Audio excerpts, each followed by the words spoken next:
Olá, amigos. Estamos começando mais um Memória.doc pela TV Assembleia. Hoje, o nosso entrevistado é o professor Jairo César. Ele é secretário executivo de Cultura, Esportes e Lazer da Prefeitura de Sapé. Vamos falar sobre Augusto dos Anjos, o poeta para alguns, o poeta do absurdo, né? Por conta daquela poesia tão conhecida, mas para mim o maior poeta de todos os tempos, né? O homem, inclusive, de uma linguagem diferente. Professor Jairo, tudo bem? É uma alegria recebê-lo. Alegria minha. Eu que sou telespectador do programa, sou seu fã, estou muito feliz de estar aqui. Eu sou seu fã também, porque você faz um estudo muito bonito sobre esse grande paraibano. Me fala um pouquinho sobre Augusto dos Anjos. Augusto dos Anjos, ele nasceu no Engenho Pau d'Arco, hoje município de Sapé, em 1884, e teve uma infância como a infância de qualquer criança de uma zona rural, né? Gostava de pescaria, ele escrevia um jornalzinho de próprio punho e saía distribuindo, gostava de brincar de júri e juiz, mas como todo gênio era diferenciado. Na sua casa tinha aquela que era considerada uma das mais imponentes bibliotecas de toda a região. Então ele leu tudo, teve acesso aos mais modernos, aos clássicos, e o pai era um grande intelectual, o grande mentor intelectual de Augusto dos Anjos, e muito jovem foi do apogeu à pobreza, era uma família, Augusto veio de uma família rica, chegou a ter 2 engenhos. Ele já era habituado a ler desde garoto? Desde garoto. Não só Augusto, mas toda a família, influência do pai, Dr. Alexandre, que era um grande intelectual também. E a família faliu, né? Tinha 2 engenhos, que era o Pau d'Arco e o Coité. O Pau d'Arco é mais conhecido porque era a residência oficial da família.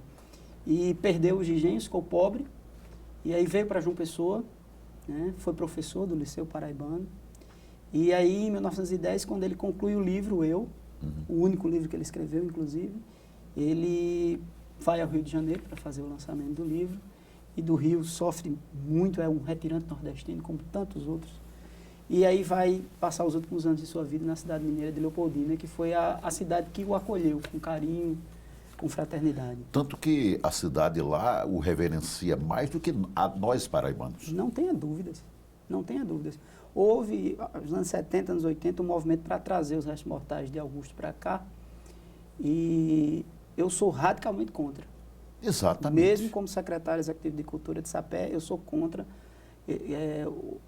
que os restos mortais venham para Paraíba. Eu acho que a Paraíba ainda não sabe cuidar da memória dele. Está muito bem lá em Leopoldina, muito bem cuidado. E como é que o secretário de Cultura, Esportes e Lazer de Sapé trabalha essa imagem do poeta e o que faz o nome do poeta, que já não está mais conosco, mas está ao mesmo tempo, porque os gênios não morrem. É verdade.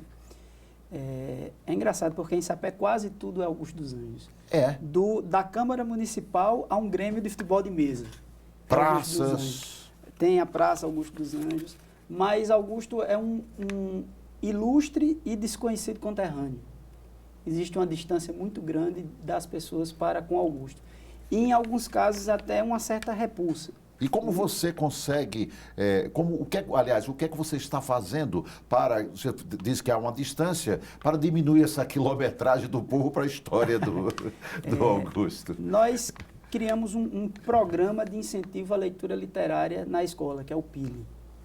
Esse programa, inclusive, foi alvo de uma matéria aqui da TV Assembleia, que foi premiada, ficou no terceiro lugar do Prêmio Undime de Jornalismo, com instituições como Unicef, Unesco, Instituto CIA.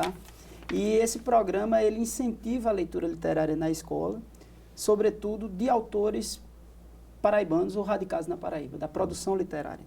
E esse programa ele tem um braço chamado Augusto dos Anjos na Escola. Então, Augusto chega à escola de uma forma mais lúdica. Nós fugimos um pouco desse estereótipo de poeta da morte, de poeta da podridão, e mostramos uma figura mais humana de Augusto, a sua infância, as suas brincadeiras. E o objetivo é criar uma relação identitária entre as crianças, que é essa geração que está chegando, e a figura de Augusto dos Anjos. Bom, professor, o senhor falou nesse problema da linguagem dele. Em alguns momentos ele tinha repulsa da vida? O senhor entenderia assim? É preciso separar o poeta, o homem, Sim. Augusto, e a voz lírica que fala em sua poesia. Sim. Augusto teria, como homem, teria todos os motivos para ser um pessimista. Nasceu rico, ficou pobre, perdeu o pai, que era grande influência intelectual, muito cedo, teve que sair da sua terra, penou, chegou a morar em 9 endereços no Rio de Janeiro, já casado e com filhos, perdeu um filho que nasceu morto aos 7 meses, e foi encontrar um pouco de paz já no fim da vida na cidade mineira de Leopoldina, que é muito distante de sua terra, distante de sua família. E assim, teria todos os motivos para ser... E uma passagem rápida, não foi, professor? Foi apenas... Ele chegou em junho, faleceu em novembro, poucos meses. Mas, mesmo assim, eu não me baseio na poesia, me baseio nas cartas, nas correspondências. E nas cartas ele sempre manifestava um otimismo incomum para a vida que ele teve. Como é que o senhor vê um sucesso através dos tempos? Sucesso porque ele não foi esquecido nunca. Um homem que só escreveu um livro e conseguiu manter o seu nome até hoje, e é reverenciado e estudado, né, pelos escritores. Como é que o senhor vê isso? O poeta mais lido de língua portuguesa não é Camões nem Fernando Pessoa, é Augusto dos Anjos. Augusto dos Anjos. Poucas pessoas sabem disso, mas se vocês fizerem uma pesquisa, vão observar. O poeta mais lido de língua portuguesa.